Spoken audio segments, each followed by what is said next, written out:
In the scriptural justice system, the highest of the high, the Most High Yah, is the judge and jury, and the seed of Israel are his children.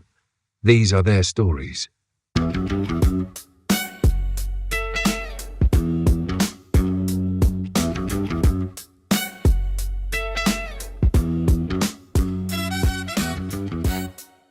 Second Esdras 13:40-45, KJV Apocrypha.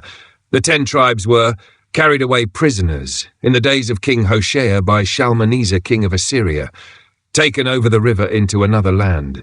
Then they took counsel among themselves to leave that land and go to a further country where never mankind dwelt. To get there, they had to make a difficult passage across the Euphrates. The Most High stopped the springs of the stream, so they could cross. Then they travelled through that region for a year and a half. That region is called Arsareth. Arsareth Bible Study Tools. Notice a few key things. It says through that country. It's describing a land journey after crossing the Euphrates, not a transoceanic sailing route. Bible Society of Zimbabwe. The only water barrier mentioned is the Euphrates, not an ocean. Arsareth is introduced as a name the writer gives for that region. It's not America in the text. Number 2. Where did the 10 tribes actually go historically? The scriptures themselves tell you where the 10 tribes were deported. Open quote. In the 9th year of Hoshea, the king of Assyria captured Samaria and deported Israel to Assyria. He settled them in Halah, on the Habor, the river of Gozan, and in the cities of the Medes. 2 Kings 17:6 summarized. The Torah Assyrian and archaeological evidence lines up with this. They were scattered into Assyrian provinces east of the Euphrates, places like, close quote, Halah, Gozan, the Habor region, cities in Media, areas that later sat inside the Persian Empire.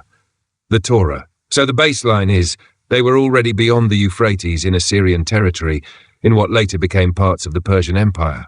From the writer's perspective in 2 Esdras, beyond the river equals east of the Euphrates, not across the Atlantic. Number 3. What is Arsareth supposed to be? Serious scholars point out that Arsareth isn't a brand new continent name. It's basically a phrase meaning another land. Many link it to the Hebrew phrase Eretz Akareth equals another land, like in Deut 29:28. Bible Hub, a standard Bible reference, open quote, Arsareth described as another land lying a year and a half's journey beyond the river Euphrates. Bible Hub, so the writer is saying, close quote, open quote, they left the Assyrian zones further east, crossed the Euphrates and travelled a long distance into another land, somewhere out there. Not, we sailed to a whole other continent you've never heard of. Close quote. Later, much later, medieval and early modern writers started guessing and saying, hey, maybe Arsareth is America. Columbus even played with that idea in his own mind centuries later. Michael Ruark, but that's Columbus's imagination in the 1400s, not the original writer in the Persian Roman era. Number 4. The camp's claim versus the actual wording. Camps usually say something like open quote. See, it says a year and a half journey. That's got to be a transatlantic voyage to the Americas. Close quote. But look at what the text actually describes. They are already captives under Assyria, later under Babylon, then Persia. They want to leave that land and go to another country where mankind never dwelt. To do that, they cross the Euphrates when the Most High dries it up, then travel through that country for a year and a half. Bible Society of Zimbabwe. It never says, they built a navy, they sailed across an ocean, they rounded Africa, they crossed the Atlantic to the Americas. The only water barrier named is the Euphrates, and it's crossed miraculously on dry ground, not by ship. Number 5. Could a year and a half journey be by land? Absolutely. In the ancient world, travel by caravan or on foot was slow. Modern reconstructions of ancient travel suggest land caravans, a few hundred kilometers per month at sustainable pace. World-building stack exchange, sea travel, Mediterranean, 50 to 100 nautical miles a day under good winds, with lots of stopping for shelter. Ancient ports. A year and a half of overland movement for a whole people, with families, animals, herds, supplies, is exactly the kind of wording a writer would use for moving deep into Central Asia, or past the usual imperial borders, into regions that, from their point of view, were basically the ends of the earth. You do not need an ocean crossing for that. In fact, when you're moving large groups on land, you can easily spend weeks just waiting out weather, weeks resting, weeks resupplying, and only making gradual progress. So a year and a half through that country fits long, slow overland movement far beyond the familiar imperial territories. 6. Under Persian rule, how are they secretly sailing to Mexico? Now add in your point about Persian rule, which is key. Timeline: Assyria exiles the 10 tribes, 700s BCE. The Torah: Babylon then takes over Assyria's lands. Persia then takes over Babylon and inherits those exiled populations. Catholic answers. In Persian times, those exiled groups are imperial subjects, taxed, counted, sometimes allowed to move within the empire, but not acting like some rogue navy.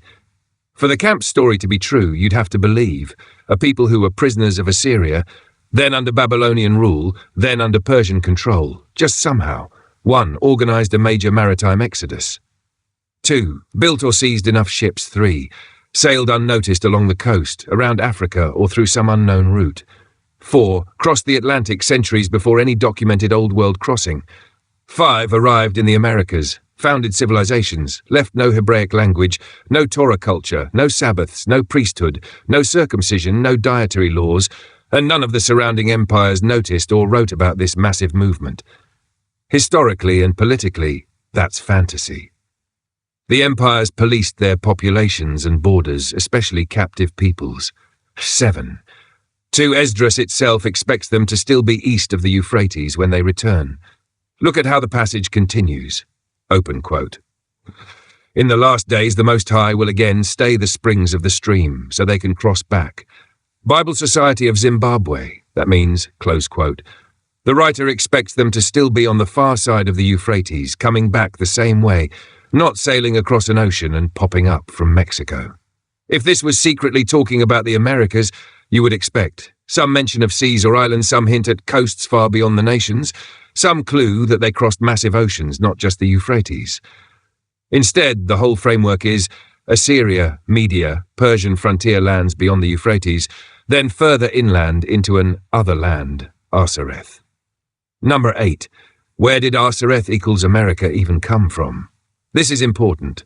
The idea that Arsareth is America is not ancient Israelite teaching. It's a late European idea. Medieval and early modern Hebraic and Christian writers began to speculate. Maybe the faraway 10 tribes are beyond some mysterious river, maybe in far lands.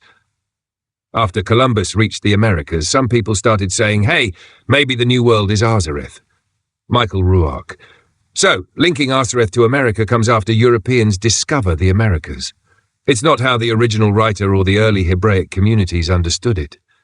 Cambridge University press and assessment camps today are recycling a European post-Columbus speculation and pretending it's original prophecy. 9. Why their Israel, Africa, up to Mexico route makes no sense.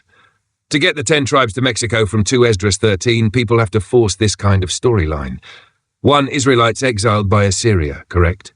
2. Israelites somehow leave Assyrian territory on their own despite being captives, no evidence. 3. They go down through Africa across who knows what waters, then up to the Americas. 4. It takes a year and a half by ship, even though the text talks about crossing Euphrates and going through a country.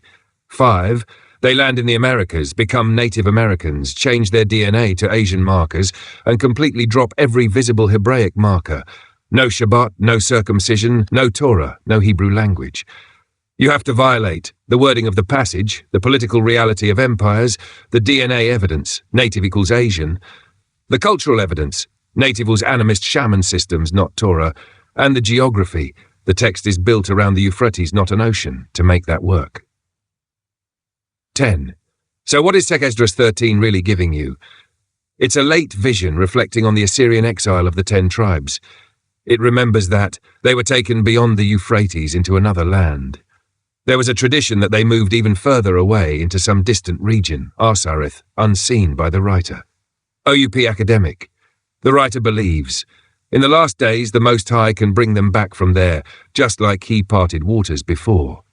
That's consistent with Assyrian deportation eastward, later expansion into remote areas, maybe in and beyond Media, and a prophetic hope that they still exist somewhere in great numbers. The Torah, it is not a secret map to Mexico. 11. How you can sum this up for people arguing with you. You can say, 1. 2 Esdras 13 never says anything about an ocean or ships, just the Euphrates and that country they walked through for a year and a half. 2. Arsareth literally means another land beyond the Euphrates, not America. That America idea comes from medieval and post-Columbus Europe, not from the children of Israel. Bible Hub 3. Historically, the 10 tribes were taken into Assyrian and Median territories east of the Euphrates, inside what later became the Persian Empire. The Torah 4. Under those empires, captives were not secretly building navies and crossing oceans to start Native American civilizations. 3. If a year and a half's journey automatically equals America's, then any long caravan route into Central Asia could claim to be Israel too. It collapses into nonsense. 4. The DNA, language and culture of native peoples are Asian, not Hebraic. 2 Esdras 13 cannot override the Most High's own signs in the body, bloodline and curses. So that verse doesn't rescue the 12-tribe chart. It actually fits better with 10 tribes pushed deeper into the east, still within the world of Assyria-Persia, waiting for final regathering. I'm just flying high on my horse. I live by peace while you incite wars. I just mind my business, I just mind my business. While you just in your feelings, you just in your feelings.